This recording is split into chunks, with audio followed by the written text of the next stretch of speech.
gloire ya Nzambe ezonga na église na ye.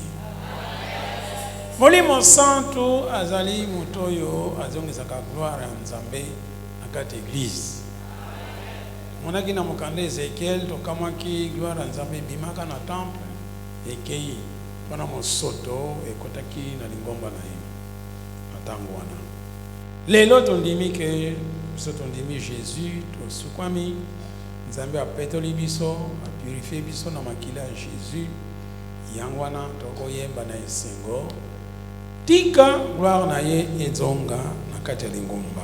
Alléluia. Lelo tozana makambo ya koteya oyo etali Molimo Santo. Tolobaki na mikanda na biso oyo tokaboli topanzi ezali le jour où le Saint-Esprit est entré sur la planète Terre. Alléluia. Molimo Santo ezali personne ya Nzambe oyo eyebani malamu te na mokili mobimba. Batu mingi baza ko ignore ye ata se kotangi na mokanda ya Acte 19 pendant verset 1 tena 6. Batu wana balobaki ata kutoko yoka to yoka te ke Molimo Santo azalaka. Alléluia. Yango wana foto lobela makambo Molimo Santo mbala mingi po ete ayebana. Yende lisungi na biso. Yende mutu batindi aya kosunga biso. Soko to yebi ete mwaito sala Nzambe na ndenge longopani ezali te. Alléluia.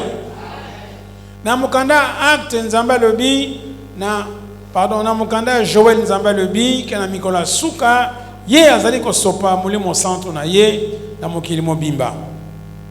Alobi yango susu na mukanda ya Acte.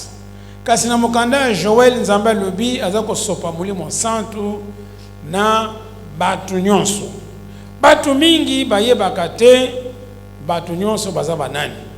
Yango na Nzambe azwaki tango pana kolimbola batu nyonso baza banani. Abandi koyebisa biso ke akosopa Molimo Santo liboso na bilenge ya mibali, les fils et les filles. Asuki ka wana te alobiki bango bako prophétiser ake susu kolobela ba jeunes gens. Bakozwa ba vision alobeli susu les vieillards. Bango pe bakozwa bandoto. Na sima nango alobi ba serviteur na ye na ba servante. Bango pe Molimo Santo ekokitela bango. Omoni ke Nzambe atiki mutu moko te na mokili oyo na makambo etali Molimo Santo. Alobeli ba mibali pe alobeli basi. Alléluia. Soko jeune fille azui molimo abandi ko prophétiser, ezaka pa ko parler en langue te, eza molimo pa na service pour sala Nzambe. Yango no monike basi bakoma koteya na Nouveau Testament. Alléluia. Po bazui Molimo Santo kaka oyo ba mibali pe bazui. Alléluia. Na mokanda Acte a continuer alobi susu na mikola suka ngai Nzambe na ko sopa Molimo Santo na ngai ikola batu nyonso. Azongeli kaka ndenge Joël alobaki. Mais likamba ko kamwa na suka na verset 18 alobi ba serviteur na ngai na ba servante na ngai ba ko prophétiser. Bandeko na ngai ko prophétiser ezali volonté ya Nzambe. Nzambe lingi mutu nyonso afandia wa a prophétiser po ete molimo na ye ekiti likolo na yo. Alléluia. Bato bazaki na Ancien Testament bango bazaki ko prophétiser po molimo Nzambe ezalaki na kati na bango. Alléluia. Yo pe ozwi Molimo Santo ndenge moko. Ya wana ko bosana te po o prophétiser. Ya wana to pesi Nzambe merci po etaza kufungula bandimi bisika ebele na mokili soko yebite pana za ko zongisa makambo ezalaki na ebandeli ya église o babengi église primitive. Donc tanga ba Pierre na ba Paul. Église nyonso za ko prophétiser. Paul alobi, je parle en langue plus que vous tous. pour ayebi que mondimi nyonso na église na ye azalo minoko ya sika oyo ezali condition ya kotinda yo pour prophétiser. Alléluia. Soko olobaka na minoko ya sika ekoki kaka te, faut sala makasi okoma na niveau ya koprophétiser. Alléluia. Koprophétiser eza na kati na yo ekouta libanda te, eza molimo santo ya fandi na kati na yo yende ya kopesa maloba. Alléluia. Tokoti komona ke Nzambe asopi molimo santo na mokili mobimba partout, ezala na Amérique, na Afrique, na États-Unis, na Asie, na Europe, na Océanie. En même temps, molimo santo ezali kuna. Mais pour Nzambe ekoki te, ye alingaki molimo santo oyo asopi tango kokita, il faut akota na kati na ngai. Le ba faut akota na kati na ngai. Le ba faut akota na kati na ngai. Faut akota na kati na ngai. Destination finale zaki wana Nzambe banda kala azako lela alingia zonga na kati ya mutu ndenga zalaki na kati ya Adam na Eve avant ba bebisa. Alléluia. Ya wana batinda ki Jésus. Alors ton monique molimo santo ba sopiango na mokili mobimba partout. Mais ekoki karate na vision ya Nzambe ifo molimo santo wana ekota efanda na kati na yo. Alors dans Mokanda, acte 32-33, balobi, élevé par la droite de Dieu, c'est Jésus qui était ressuscité, a reçu l'esprit du Père, l'esprit qui a été promis, et l'a répandu, comme vous voyez et l'entendez. Donc, on a versé et possible de clarité que Molimo Santo et c'est sopana na mukiloyo. Alléluia. Lokola e sopana na mukiloyo eza susu na lola te tika kobenga ye akita. Alléluia. Le basi akita. Le basi akita afandi na mukiloyo. Afandi na mukiloyo. Ako kita lisusu te. Eloko etika lisika sikoyo loba na ye aya kokota na kati na yo. Alléluia. Banzembo nyonso toyembaka mulimo kita eza banzembo eza biblique te. Yango na tomona ka eloko moko te. Alléluia. Loba na nzembo mulimo toyambi yo okomona ke akumila kisa akumi se manifester. Alléluia. Donc on a le vision ya Nzambe ya suka alingaki suka mulimo na ye kiti na mukiloyo ekota na mutu nyonso.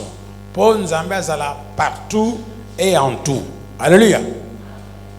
Yanwana sikoyo lokola va confirmer biso na acte 2 32-33 que mulimo santo ya solo basopi yango et loko sika sikoyo ekolanda Nzambe alingi mulimo santo wana ekota na kati na yo efanda na kati na yo libela soko lingo sambela okosolola na ye na kati na yo okobenga Yesu te na libanda kita aza na kati na yo tango oza kotambola oza kokumba ye oza na ye partout. Alléluia. Yango na lobeki na Jean 14-17 alobi boyo molimo santo sika sikoyo aza na bino po bino boyebi ye mokili ayebi ye te mais mikolo koya molimo santo akozala na kati na bino. Alléluia. Alléluia. Mikolo koya molimo santo akokota na kati na bino na kati ya motema na yo. Alléluia. Sika sikoyo ndenge nini Nzambe akosala po molimo santo ekota na kati ya mutu. Muto ya ndimi Jésus te balobi na Bible aza mwana Satan aza mutu masumu païen mopagano. Moye molimo santo akota na kati na ye ezate po na molimo mbindo molimo wa Satan. Yawana Jésus a lobi personne ne vient à moi si le Père l'attire. Alléluia.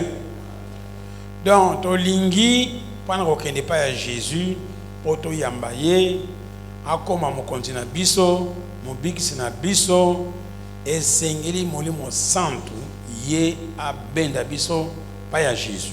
Alléluia. Tozali awa toza kolobela makambo molimo santo po makambo yo eyebani malamu te ete ya makate eyebani malamu te moyen mangoma na biso bouger et comme na niveau nzamba lingi yango eza te koyaka ka na église ko futa ba dîme na ba offrande ko sala ba prière mike wana nde makambo église ekoki te nzamba lingi mutu nyonso awa apesa ba prophétie a touché ba to asambela bango mutu nyonso sala ba miracle po Jésus afungoli yango na batu nyonso toyokani malamu sika sikoyo nzamba azoluka moyen nyonso po ete molimo santo na ye ekota na kati na yo. Alléluia. Dans Jean 16 verset 7 te na 9 alobi boyo tango molimo santo akoya tango akoya ezalaki promesse akosala nini akoconvaincre le monde du péché. Donc abana ko négocier na bana Satan ba païen que bino bozana lisumu moko lisumu ngo eza nini bondimina nu Yesu te. Alléluia. Soko zalia wa undimana nu Yesu te yo zana lisumu wana meko banga note lelo to kosambla pona yo ondima Yesu lisumu wana elongwa. Alléluia. Molimo santo akitaki abandi kosola na batu nyonso soit ye moko za koloba na yo soit atindi mutu ate ya yo soit oza kotala programme ya télévision mate ezali eza na radio eza na mikanda eza la bible aza koluka ba moyen nyonso po yo oyoka ye a convaincre yo ke ozali na lisumu o catholique alobaka lisumu lisango ke esengeli ondima Yesu po lisumu wana elongwa. Alléluia. Alors molimo santo za ko négocier na yo mikolo nyonso za ko négocier na yo te mukolo boko yokana a convaincre yo o moni ya solo penza oza mwana Satan oza mopagano alors oza na posa ondima Yesu. Le banaza na posa na ndima Yesu. Naza na posa na ndima Yesu. Tango kondima Yesu na lere wana molimo santo akoti na kati na yo. Loba akoti na kati na ngai. Loba akoti na kati na ngai. A changer motema na ngai. Motema Satan ebimi a pesinga motema sika. Alléluia. A renouveler esprit na yo.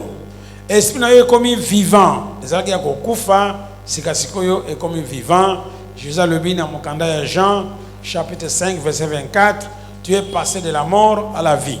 Pourquoi? Parce que tu as cru en Jésus. Et sengote. Alléluia. Sikase obomoni ke molimo ya Nzambe ekoti na kati na yo po yo ndimi Jésus. Alléluia. Kokota ekoti ezate akokota akobima loba ayeko fanda libela. Loba ayeko fanda libela.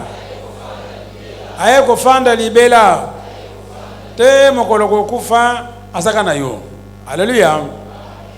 Oyo ezali mystère munene.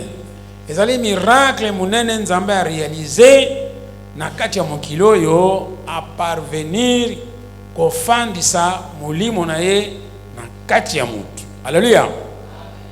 Sikasiko komi bien, le bana komi bien. Le bana zana Nzambe avec moi.